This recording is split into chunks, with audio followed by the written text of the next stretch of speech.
porque consideravam que isso equivaleria a subtraí-la ao conhecimento e à ação de Deus. É como se Deus, para que houvesse a matéria-prima, precisava fazê-la já em ato. Então, quando vem a forma, é ato de ato. Mas Deus não, faz já junto matéria e forma. Agora, também é verdade que muitos aristotélicos e muitos tomistas acentuam demasiadamente a negatividade da matéria-prima, reduzindo-a praticamente ao não ser. Né? O que abre caminho para a manutenção ainda de teses como a de Duns Scott hoje em dia.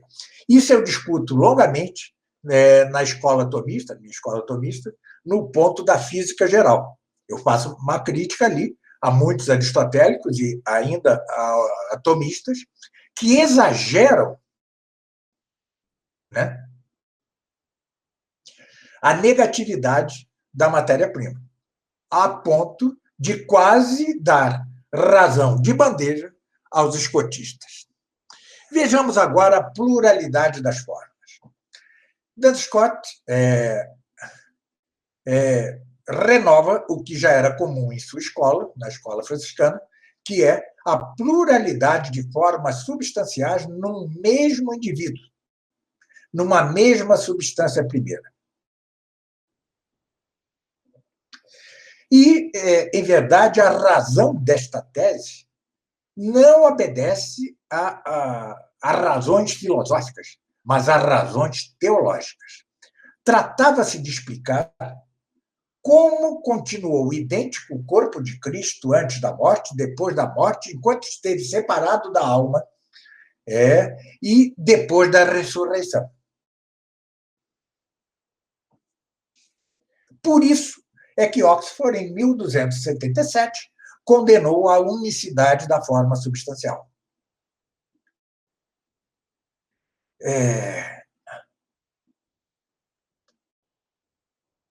Mas, para resolver esse problema de Cristo, quanto a Cristo, servia a forma chamada da corporeidade, ou forma cadavérica, a qual permanecia unida à matéria, ainda que a alma se separasse do corpo. Vejam, atenção. Os tomistas, em geral, nem se lembram de dizer isso. Existe, sim, a forma cadavérica. Veja, nada existe sem forma. Nada. Da menor partícula subatômica aos astros, nada existe sem forma. Logo, um cadáver não pode ser senão algo com forma. Que forma? A forma cadavérica. O que acontece é que a forma cadavérica é única. Ela, em vez de manter a integridade da coisa, ela se desintegra. Agora, o que os agostinianos, escotistas, franciscanos não viam é que, se fosse preciso existir a forma da corporeidade, né, como então os que morreram há tanto tempo na boca dos ursos, que já viraram pó de terra e tal, terão sua ressurreição? Eles já não têm a forma cadavérica. Um morto se desfaz rapidamente, perde a forma cadavérica rapidamente, é uma forma em dissolução, e, no entanto, ele vai ressuscitar.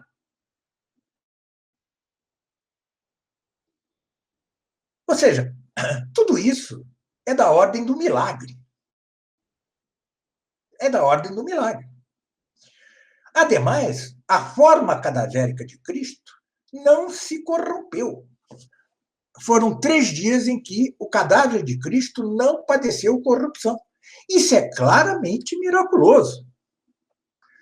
Então, a confusão de ordens que faziam os franciscanos, agostinianos, tal, era imensa. Mas vamos lá. Não é claro o número de formas que Scott admitia. Mas, ao responder à questão se o corpo de Cristo após a morte é o mesmo corpo de antes da morte, ele admite duas formas. A da corporeidade, que dá ser ao corpo enquanto corpo, e que é a primeira da ordem das formas substanciais, ainda que distinta da quantidade. E dois, a forma animante, pelo qual o corpo se constitui em vivente. Ou seja, é como se o corpo pudesse haver antes de ter vida. Não pode. Se ele já não tem vida, ele já não é corpo, ele é cadáver. Ele tem a forma do cadáver, mas já não é corpo, porque o corpo, propriamente falando, é algo complexo por animação, exatamente pela forma substancial que é a alma. Bom, mas em outros lugares, né, Duns Scott parece admitir no composto humano a distinção real entre as formas vegetativa, sensitiva e intelectiva, exatamente como Platão. Nunca fica claro em Platão se a alma humana tem partes vegetativa, intelectiva e sensitiva, ou se há três almas no homem. Bom, mas, para Scott, pelo menos existe entre essas formas, vegetativa, sensitiva e intelectiva, distinção atual e formal como entidades reais e objetivas, ainda que não numericamente distintas, o que é uma afronta à unicidade da alma. Quanto à unidade do composto substancial, ele é marcado pelo pluralismo das formas escotistas. São Tomás tinha rejeitado de modo categórico a possibilidade de uma substância una composta por vários atos formais e, digamos, a falta de melhor palavra, existenciais distintos. Mas Scott admite um triplo ato e um triplo ser substancial. Um da matéria, outro da forma e o outro do composto resultante de sua união. Já disse aqui, a posição correta, que infelizmente não entendem os tomistas, conquanto esteja clara em São Tomás, com todas as letras, apesar de que algo às vezes dito ao modo boeciano, com terminologia, com linguagem boeciana, é que o ato de ser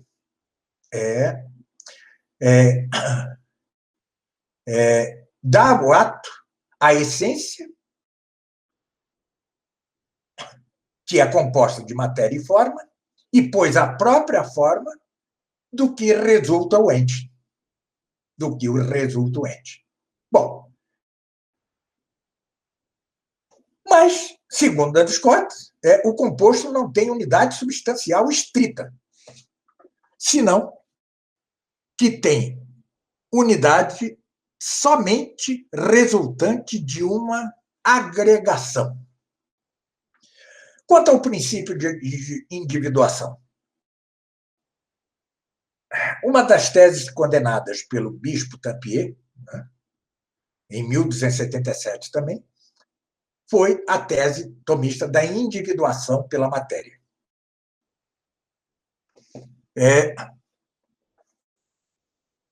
E, por isso, Duns Scott rejeita a individuação da substância corpórea pela matéria assinalada ou delimitada pela quantidade.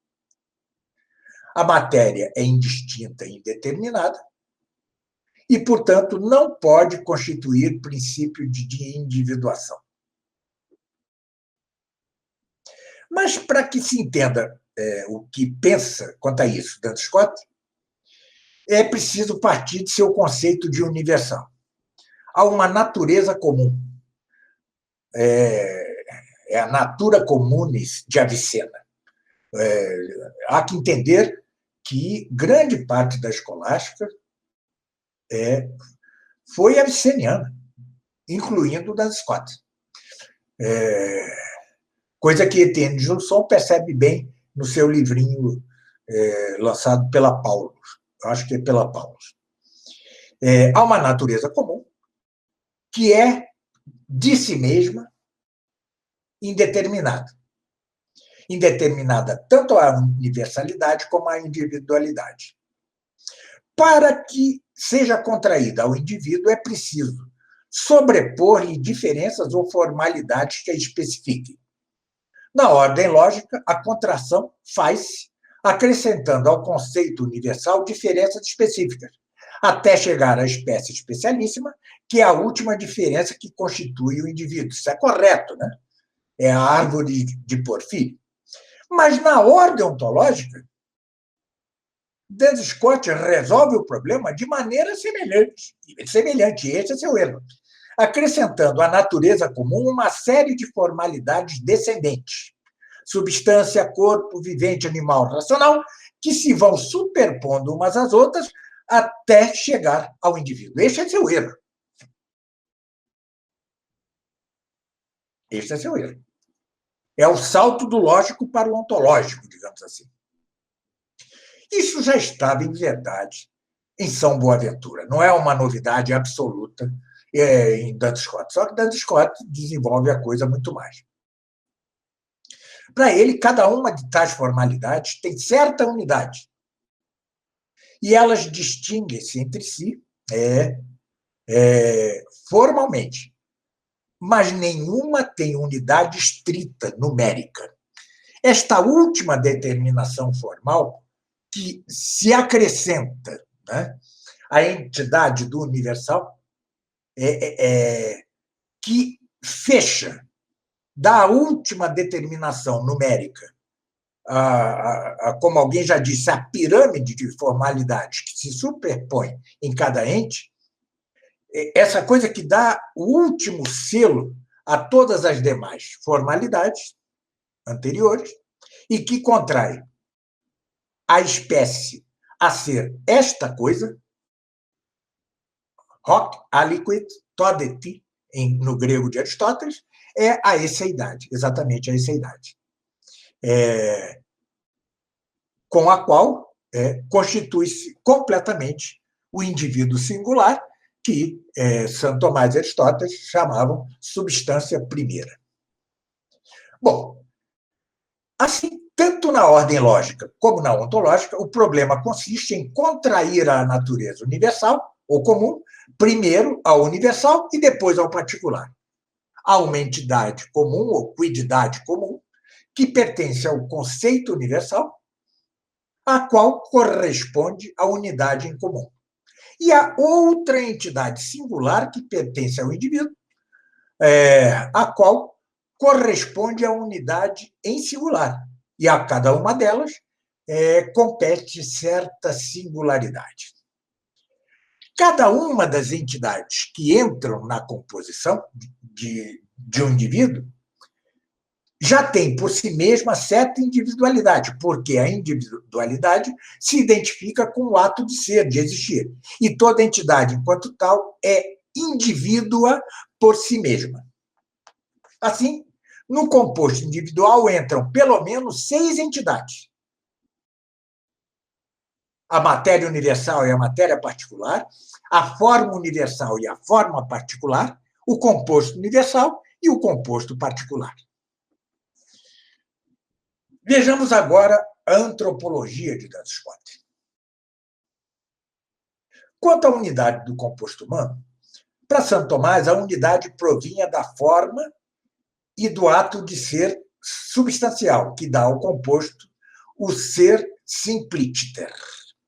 Né? Duns Scott entende essa unidade de maneira, digamos, menos estrita. Põe no composto uma multidão de formas e de atos, digamos, existenciais diferentes, sem acreditar que, por isso, sofresse prejuízo sua unidade substancial.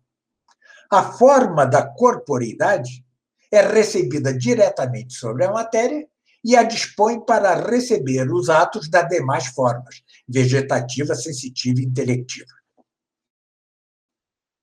Se trata da união da alma ao corpo, com o corpo,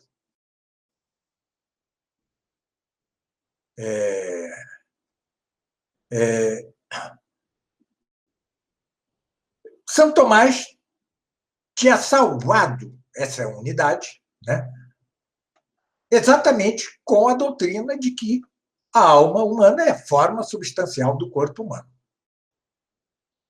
Mas Duns Scott retrocede a uma união acidental e não essencial, de caráter nitidamente platônico. Para Scott, entre a alma e o corpo não pode haver outra união que a que cabe entre duas entidades distintas coexistentes.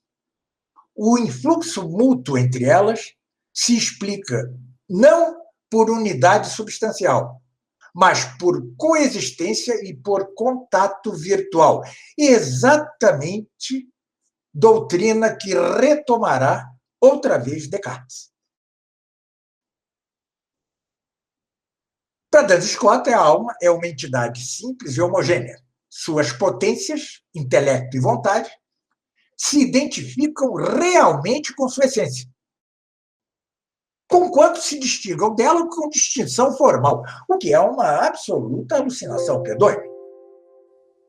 Como prova Santo Tomás em vários lugares, e em particular no seu magnífico Questões Disputadas sobre a Alma, que saiu pela Realizações, as potências da alma não são da essência da alma, elas decorrem da alma. Elas decorrem da alma. A alma é como uma, entre aspas, uma causa eficiente dessas potências. Mas elas decorrem da alma como que por emanação. Né? Vejam lá o livro que entenderão. Quanto à imortalidade, a origem da alma, para Duns Scott, na origem da alma por criação, sua espiritualidade, incorruptibilidade e imortalidade são dogmas de fé, mas não são verdades demonstráveis pela razão. Isso é um retrocesso imenso. Vamos aí ao fideísmo, né? Embora até alguns importantes tomistas tenham cedido nisso a Duns Scott. Para ele, não se pode demonstrar que a alma seja uma forma de subsistência que possa existir sem o corpo. E isso nem a priori, nem a posteriori.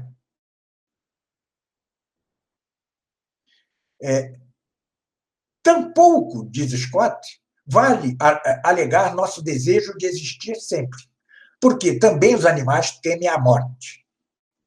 No máximo, se trata, então, de uma persuasão muito provável, mas não certa. Quanto a este ponto do desejo de existir sempre, é algo que diz Santo Tomás em vários pontos de sua obra, eu considero complicado em Santo Tomás mesmo. E entendo, pelo menos, que isso dá pé a Duns Scott para questionar esse ponto. Mas é só esse ponto. O resto se prova racionalmente, sim, senhor. Bom, para Duns Scott, Deus pode fazer que a alma subsista depois de sua separação do corpo, assim como pode fazer que as formas dos entes corpóreos subsistam separadamente de sua matéria. Não pode, não faz. Como assim? Como assim? Isso seria infringir o princípio de contradição. Porque Deus já fez as almas dos animais, dos minerais, dos vegetais, né, como imersa na matéria. Aliás, quanto mais a forma substancial se separa da intrinsecidade, digamos assim, na matéria, mais ela é perfeita. A forma do mineral quase coincide com a matéria. A forma do vegetal já tem uma separação, mas ainda é profundamente imersa na matéria. A forma do animal, a alma do animal, já tem uma ação imanente que é já algo afastado da matéria, que é o conhecimento sensível. Mas, ainda assim, depende de tal modo do material que desaparece com ela. Só a alma humana tem uma operação em que, em si, não depende em nada da matéria, não depende em nada do cérebro, conquanto dependa do cérebro como concausa, ou seja, como causa dispositiva para a abstração das espécies inteligíveis.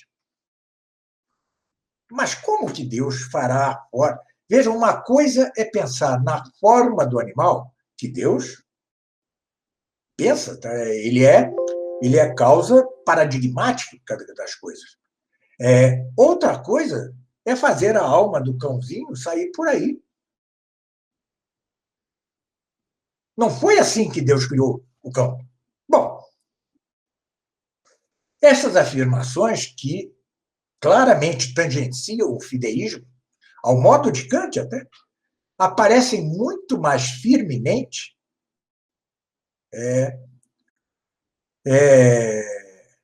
em seus sucessores, sobretudo no comentarista do livro 12 das questões sobre metafísica, né? Que diz que a alma intelectiva falando da alma intelectiva, etc. Ali sim já se vê todas as consequências da doutrina de Duns Scott. Quanto ao conhecimento, para Duns Scott, os sentidos e a inteligência são potências de uma mesma alma e não se distinguem entre si por seus objetos formais, mas somente por seu modo de conhecer e por sua amplitude cognoscitiva. A razão formal de conhecimento é a mesma em ambas.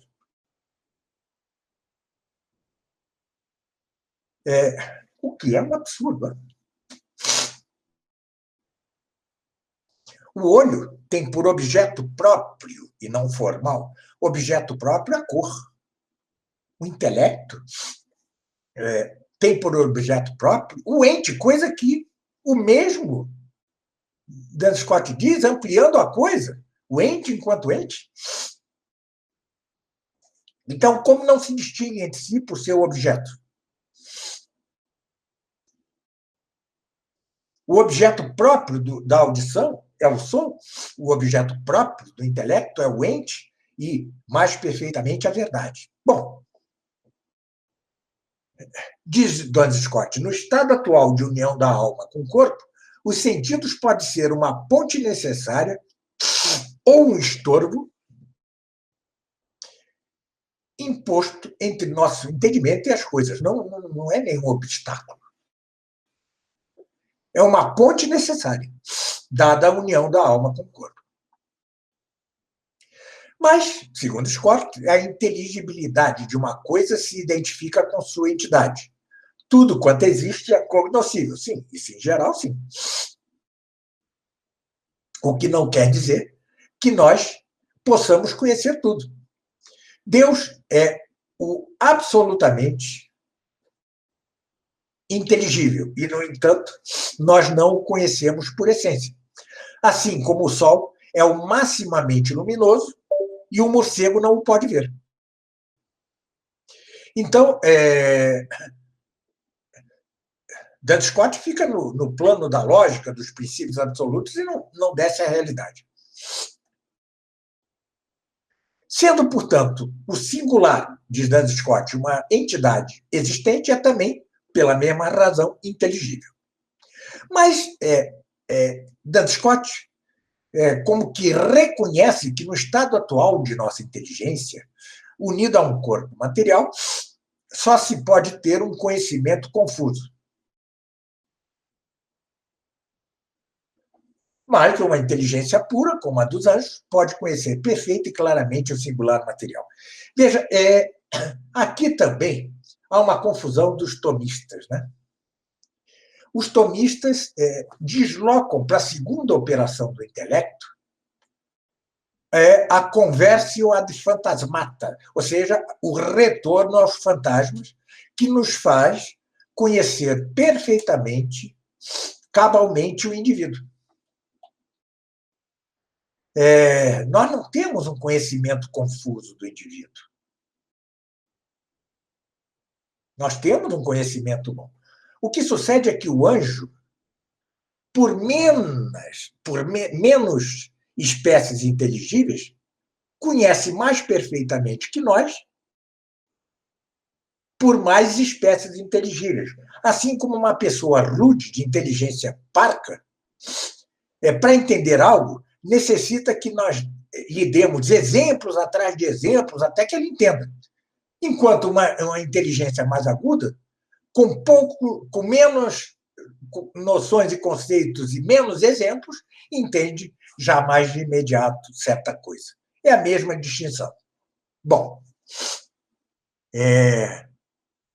quanto ao objeto do intelecto humano, né? Novamente, eu vou insistir que os tomistas, muitos tomistas erram, ao afirmar que o objeto próprio do humano são as essências abstraídas das coisas sensíveis. Não é, não. O objeto próprio é, antes de tudo, o ente.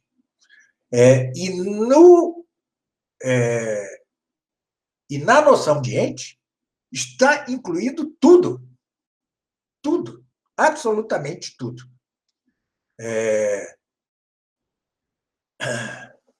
Então, à primeira vista, tem Duns Scott mais razão que muitos tomistas quanto a isso.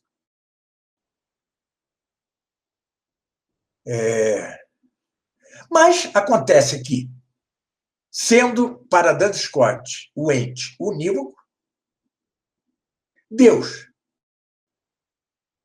enquanto é ente, entra diretamente dentro do objeto próprio do nosso intelecto. Ele está ali, mas não pode realizar-se por quê? Que depois nós sabemos que ele está ali analogamente como ente supremo, que, na verdade, é o ser existente, subsistente por si mesmo, isso não quer dizer que tenhamos a capacidade de conhecê-lo.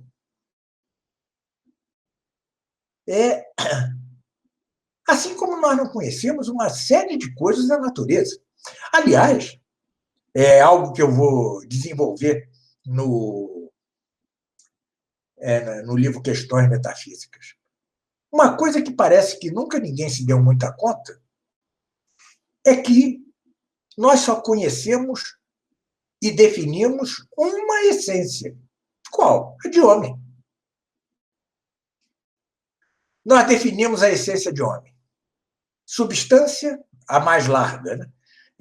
Substância vivente, sensível, racional. E qual é a do cão? Substância vivente, sensível, bruta, canina. Pronto, a diferença específica é uma petição de princípio. O cão tem por diferença específica o ser canino. É como se eu dissesse que o homem tem por diferença específica o ser homem, o ser humano. Não, ele tem por diferença específica o ser racional. É a única definição que nós conseguimos dar. As outras definições são nominais, denominativas, e não chegam a ser definições substanciais. Pontuadoíssimo que me eximo de entrar aqui, né? Bom,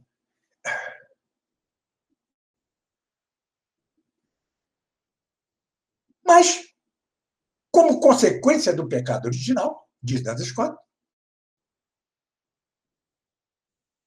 no presente estado de união da alma com o corpo, O objeto do homem são as coisas sensíveis, que são conhecidas por meio dos fantasmas da imaginação. Veja, ele acredita que no estado de justiça original, o homem podia conhecer a Deus, por essência. Não podia. É só depois da deinformação, ou seja, só depois de que Deus nos dá a luz da glória, o lumen glória, é que nós poderemos conhecê-lo por essência. Até lá, não. Nem os anjos, em sua forma natural, o conheciam, nem Adão e Eva. Este é um erro gravíssimo de Duns Scotus. Quanto ao intelecto agente, em Santo Tomás, o intelecto agente é necessaríssimo, né? Exatamente porque o nosso intelecto possível, que é aquele que pensa de verdade, é aquele que faz a primeira, a segunda, a terceira operação do intelecto, do espírito, né? Só é possível pensar se o intelecto agente, que é como uma luz, né, abstrai as espécies inteligíveis dos fantasmas sensíveis preparados pela cogitativa e os imprime no intelecto possível, reduzindo-o a ato e permitindo, assim, proceder à primeira operação do intelecto, cuja obra primeira é justamente a noção de ente. Bom, rejeita Duns Scotus, obviamente, com toda razão, o intelecto separado dos averroístas. Cala-se quanto ao intelecto separado dos avicenianos, de Avicena, também o tinha. Avicena dizia que só o intelecto agente é separado. Averroes dizia que o intelecto agente e o possível são separados. Ou seja, nenhum de nós teria nem intelecto agente, nem intelecto possível, senão que teríamos todos um único, que seria um anjo, né? Mas Duns Scotus chega a conservar a terminologia de São Tomás, ou algo semelhante, quanto ao correspondente ao intelecto agente. Mas, na verdade, se já existe para Duns Scotus objetivamente o universal, a ação do intelecto agente não pode ser propriamente abstrativa. Reduz-se ideologicamente à função lógica da predicação atual. Outro ponto importantíssimo é o chamado voluntarismo Duns Scotus. É gravíssimo. Com efeito, a mesma tendência apologética quanto o determinismo averroísta aparece em Duns Scotus quanto à questão da liberdade. Para salvar a liberdade de Deus e a do homem, o nosso franciscano acentua maximamente a contingência e a indeterminação. Tenta exaltar a liberdade absoluta e a onipotência de Deus, cuja ação não pode sujeitar-se a nenhuma lei, a nenhuma trava, nem a nenhuma classe de determinismo, né? A vontade divina determina-se a si mesma, porque uma vontade que esteja sujeita a qualquer tipo de necessidade não pode ser livre. Deus se ama, no entanto, a si necessariamente, mas também livremente. A criação é livre, e o é, sem dúvida. Conquanto, esse é um ponto que está desenvolvendo maravilhosamente o padre Calderon, o bem, e Deus é o sumo bem, é difusivo de si. A criação é livre, mas é consequente com o fato de que Deus seja o sumo bem. Bom, mas a criação é livre para Duns Scotus. tanto com respeito ao ato mesmo de criar, quanto a seus efeitos. Mas aí começa o voluntarismo absoluto. Não há na natureza nenhuma lei necessária, nem na ordem física, nem na ordem moral, nem na ordem lógica, nem na ordem ontológica. Veja, uma coisa é que Deus é que tenha dado essa lei, mas que há leis, há. Mas Duns Scotus vai mais e diz que não existe sequer uma lei interna em Deus, que é a lei, segundo São Tomás, com que ele rege o mundo por sua providência, nem existe a lei natural, que é a participação, segundo São Tomás, dessa lei eterna na natureza humana. Tudo é regido pela vontade libérrima de Deus, que é ele mesmo a lei suprema, cujo único limite é o princípio de contradição. Sim, isso é verdade. O único limite é o princípio de contradição. O que não quer dizer que Deus não tenha dado às coisas que ele criou leis. A natureza, diz São Tomás, magnificamente, é a razão de certa arte divina, intrínseca aos entes naturais, que os faz mover-se por si mesmos a seus fins. Repito, a natureza é a razão de certa arte divina que os faz mover-se por si mesmos a seus fins. Ou seja, esta é a lei impressa em cada natureza que Deus criou.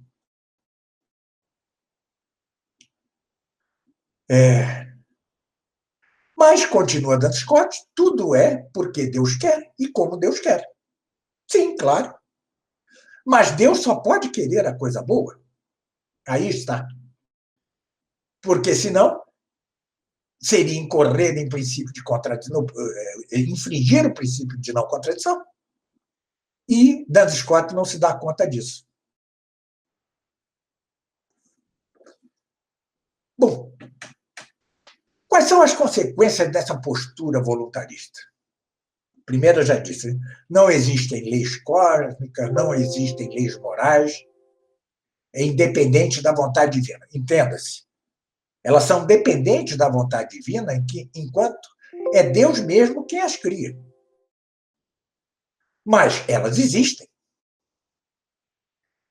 em si, apesar de serem causadas por Deus. Segundo, as essências das coisas não dependem do intelecto divino, mas de sua vontade. Eis o voluntarismo em sua mais crua e nua realidade. Por isso é que diz Duns Scotus que a norma suprema da moralidade não é a lei eterna, mas a vontade de Deus. E é dessa vontade que depende o bem e o mal. Deus não quer as coisas porque são boas, senão que são boas porque Deus as quer. Isso é verdade. Isso é verdade. Aqui, com vocês mesmo, no Tratado da Predestinação, eu disse isso. As pessoas não são boas e, por isso, Deus as ama. Deus as ama, Deus as ama e depois as faz boas. Isso é verdade. Isso é verdade. Mas Deus as faz boas mesmo. Enquanto Duns Scotus contradisse várias vezes quanto a isso. Por exemplo, só são intrinsecamente bons e necessários os primeiros mandamentos da primeira tábua das leis, porque se referem a Deus em si mesmo. Mas não os da segunda, que são dispensáveis. Vejam só, o homicídio, a impureza, a fornicação, a mentira, não são coisas intrinsecamente más, mas só enquanto estão proibidas por Deus, o qual teria podido dispor das coisas de outra maneira. Não, ele dispôs das coisas de modo que algumas coisas sejam boas, e sua negação seja má. Ora, mas é possível que Duns Scott somente tentasse resolver o caso complexo do Antigo Testamento, né? De Oséias, né? E do roubo dos judeus aos egípcios. Né? Pode ser que ele também tivesse aqui uma preocupação teológica, mas sua saída é terrível. Daí que a consequência extrema e que vai influir na posterior desagregação no direito da lei natural. A única verdadeira lei e a fonte de todo direito para Duns Scott é nada menos que a lei positiva, a qual depende tão somente da vontade de um príncipe, como diria Maquiavel em seu Príncipe, e o príncipe pode revogar as leis sem fazer mal a ninguém, sem injuriar, sem danar ninguém. Vejam como a semente do moderno está em Duns Scott. Mas, pior ainda, também a vontade do homem é absolutamente livre. Considera Duns Scott a vontade como a faculdade mais nobre da alma, superior ao do intelecto. Não se trata, em verdade, de uma primazia, preeminência entre as potências da alma, já que, para ele, para Duns Scott, todas elas se identificam com sua essência, com a tradição Tomás. Mas o fato é que, para ele, a vontade humana pode sempre abster-se de querer, inclusive com respeito ao sumo bem. E daí que o homem possa querer o mal enquanto mal. Absurda doutrina. Nada que o homem tem por fim, ele o tem, senão ao modo de bem, ainda que seja um mal objetivo.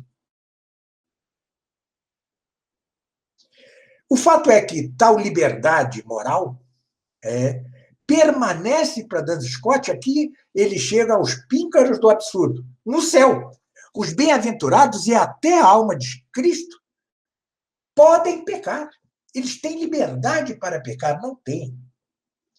Como dizia Santo Tomás, nesta vida, mais vale amar que conhecer a Deus. E concluo eu, para que na outra vida se possa amá-lo perfeitamente, porque se conhece perfeitamente. O conhecimento da essência de Deus retifica de modo final, cabal, terminante a vontade do homem. A vontade do homem já não tem condições de pecar. Ela está imantada ao sumo bem. Bem, eu acho que basta, mas eu queria ainda ler uma coisinha que eu pus no meu último livro, né? Estudos Tomistas, Opúsculos 2, que foi uma nota que eu escrevi na mesma tradução do primeiro princípio de Duns Scott para a realização. A certa altura, diz Duns Scott, número 145, por fim, prova-se a conclusão proposta pela negação da causa intrínseca no primeiro princípio. A forma é limitada pela matéria. Portanto, a forma que, por sua natureza, não é ordenada a unir-se à matéria é infinita.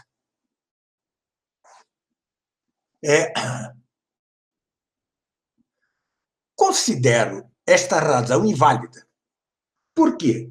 Segundo os mesmos que a aduzem, Santo Tomás, o anjo é imaterial e, no entanto, diz Scott, ele não é infinito. Quer dizer, Santo Tomás também, ele não é infinito. Por outro lado, ainda segundo eles, nunca o ser que é posterior à essência limita esta. Daí se segue que toda entidade tem seu grau de perfeição intrinsecamente de si e não de outro ente, por conseguinte. o raciocínio, o que limita a forma é a matéria, e, portanto, uma forma que não é limitada pela matéria não é limitada, envolve falácia do consequente. Isso é Duns Scott. E eu escrevi a seguinte nota. Isso foi um privilégio, eu poder traduzir a obra de Duns Scott, arduíssima de traduzir, e, ao mesmo tempo, refutá-la em algumas notas. Não exagerei, não, mas eu não pude deixar essa.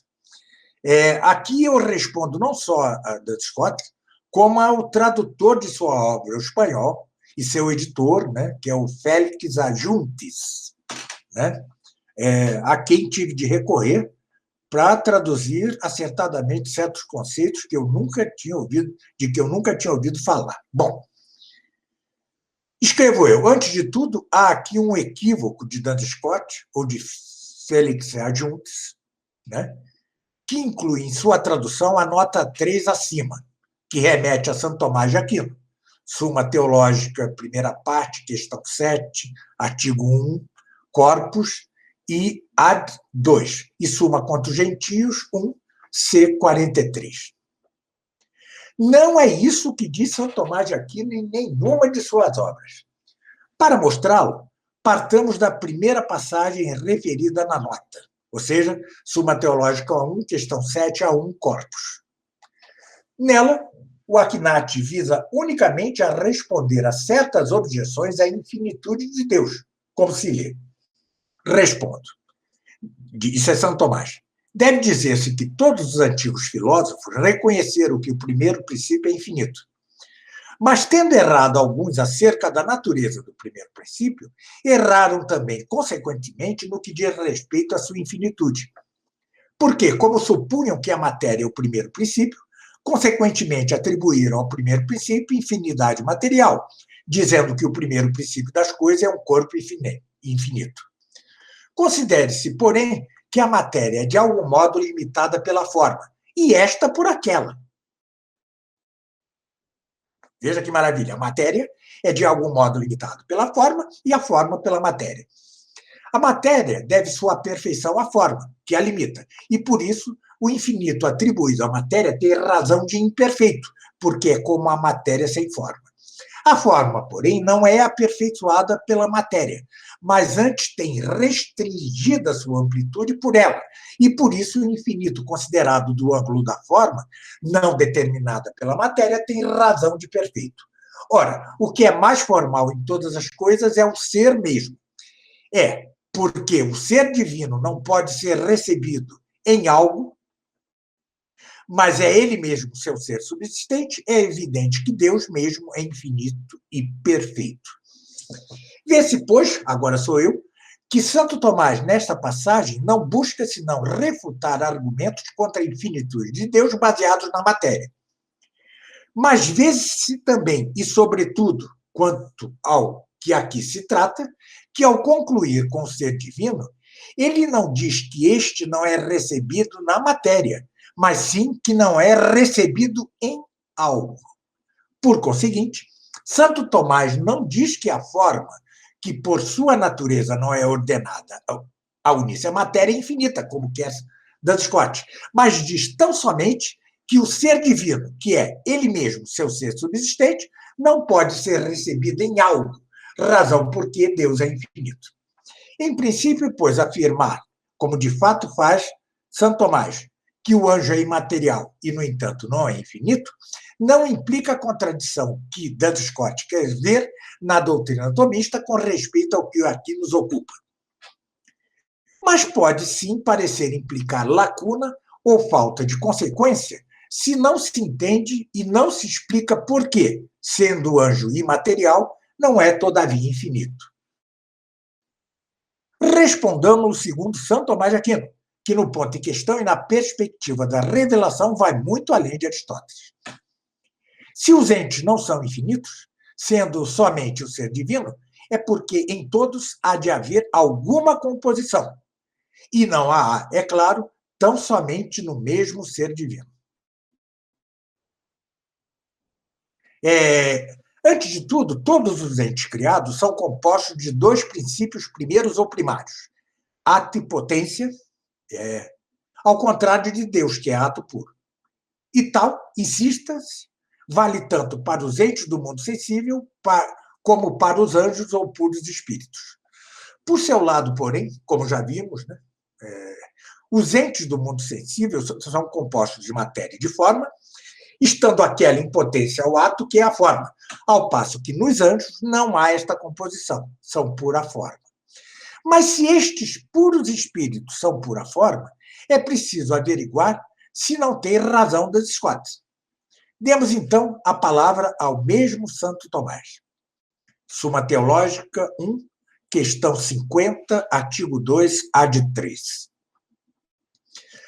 Diz Santo Tomás: se não há no anjo composição de matéria e de forma, há, porém, composição de ato e de potência, o que pode patentear-se pela consideração das coisas materiais em que se encontram estas duas composições. A primeira é a da forma e da matéria que constituem uma natureza. Mas uma natureza ou essência assim composta não é seu ser é seu ato. Razão porque a mesma natureza é para o seu ser o que a potência é para o ato. Por conseguinte, fazendo abstração da matéria e admitindo que a forma subsiste sem estar na matéria, como se dá nos anjos, ainda permanece a comparação da forma com respeito ao ser com a potência com respeito ao ato. Tal é a composição que há de entender-se nos anjos. E mais ainda, Suma Teológica, ainda parte 1, questão 50, artigo 2, ad 4 agora. Toda criatura é finita simpliciter, ou seja, absolutamente, na medida em que seu ser não é absolutamente subsistente, senão que é limitado a alguma natureza, a qual se une. Essência, né? Só que nos anjos, a essência e a forma são a mesma coisa. Em suma, insistindo, agora sou eu, insistindo precisamente na passagem de Santo Tomás, equivocadamente interpretada por Duns Scott, então, porque nos anjos a forma é idêntica à essência, é ela, a mesma forma e essência, o que está em potência ao ser. Logo, o ser dos anjos é recebida em algo, a forma e essência, e por isso os anjos não são infinitos. A forma e essência é para os anjos o que a essência composta de matéria e forma é para os entes corpóreos. E com isso termino minha participação aqui. Se tiver alguma pergunta. Tendo o tomismo sido como que oficializado pelo Vaticano I na Igreja Universal, como católico que, Exemplo tomista, desculpe. tendo o tomismo sido oficializado pelo Vaticano I na Igreja Universal, como católico, ainda que não expressamente tomista, deve encarar o escotismo e seus efeitos. Pode-se dizer chamar-se de heresia, ou pelo menos algo como odor de heresia, suspeito? Pelo menos naquilo que se refere às consequências da Aí, via da existência de Deus. Ele pergunta. olha, não foi exatamente o Vaticano I quem fez isso, né? Quanto à metafísica, que se trata aqui de metafísica, porque as provas da existência de Deus são do preâmbulos da fé, né? Estamos no âmbito da metafísica, né? Isso foi, sim, foi dado, foi aprovado a tese tomista foi aprovada pelo Vaticano I, mas, sobretudo, de maior importância foram as 24 teses tomistas, né? Que deram, como que canonizaram a metafísica tomista. Eu não diria que é heresia, mas diria que é indocilidade, né? Mas eu, com efeito, não sou um mestre em direito canônico para dizer se é heresia ou não. Parece uma indocilidade ao magistério da Igreja, né? Lembre-se que já no Concílio de Trento, o Cardeal Caetano pôs a Suma Teológica ao lado da Bíblia, né? No altar do concílio, né? Depois veio, como você disse, o Concílio Vaticano I, e depois a coisa foi rematada pelas 24 teses tomistas, pedidas por São Pio X e promulgadas por Bento XV. Então, eu acho, pelo menos, uma indocilidade, né? Quanto aos pontos que estão incluídos nessas 24 teses. Perfeito. Então, professor, teria. Ademais, ademais, São, São Pio X diz claramente que se trata não só da filosofia, mas também da teologia tomista, né? Ou seja, a teologia tomista é aquele último recurso para a discussão das discussões, para resolução das discussões, ressalvados os pontos da doutrina tomista que o próprio magistério já negou implicitamente, por exemplo, a Imaculada Conceição, tá certo? Ah, ou seja, isso foi negado pelo magistério. Além do mais, nós temos hoje, né, que rever radicalmente a cosmologia aristotélico-tomista, e, aliás, de todos. Né? Não se pode sustentar, como já dizia Leão XIII na Providentíssimos Deus. Então, é isso, ou seja, é preciso ter o tomismo naquilo que ele tem de essencial e não caduco, é preciso levá-lo em conta. O que está nas 24 teses tomistas, né, e o que há de central na teologia de Santo Tomás de Aquino. Claro que o acessório secundário pode discutir-se, né, mas sempre com muita docilidade, porque ele foi declarado o doutor comum da Igreja. Perfeito. Então, professor, você teria pessoalmente alguma colocação, algo a acrescentar pessoalmente para finalizarmos? Não, não, eu acho que já falei o suficiente sobre a coisa, né? Eu só insisto numa coisa, né? Muitas vezes os escotistas se enchem, se creem com a razão contra Santo Tomás, quando, na verdade, estão indo não contra Santo Tomás, mas estão indo contra os tomistas. Né? É preciso ter isso claro. Os tomistas tiveram muitos erros, e ainda tem, né? E é preciso todo o esforço para voltar à doutrina correta de Santo Tomás. Mas isso é muito difícil, né? Hoje somos marginais, dentro da igreja mesmo, né? Então é muito difícil. O Concílio Vaticano II marginalizou o tomismo, tomou Santo Tomás apenas como modelo de vida, de perfeição, de homem de estudos e tal, e não como o tinham tomado Leão XIII, Pio X, Bento XV, Pio XI, Pio XII. Então, contradiz o magistério anterior. Mas o fato é que o tomismo hoje é marginal. Né? Mas, curiosamente, enquanto o tomismo esteve na academia, nas universidades, ele estava cercado de adversários, escotistas, nominalistas, modernistas, etc. e tal, e sempre teve. Quando você está cercado, está sitiado, você cede alguma coisa. Uma nação que perde para outra, né, cede um pedaço do seu território para outra. Isso explica, em boa parte, não tudo, os erros dos somistas. Eles estavam na academia, e quem está na academia tem de considerar alguma coisa se você está em posição minoritária. Mesmo depois de Leão XIII, São Pio X e tal, o fato é que o tomismo foi minoritário na academia. A indocilidade às decisões do magistério, da parte dos católicos, foi muito grande. Algumas vezes não. Por exemplo, o cardeal Biot, né, que era um jesuíta, se tornou convicto tomista para seguir as determinações do magistério. Mas tinha defeitos em sua doutrina, etc. E tal, sobretudo quanto à política. Né?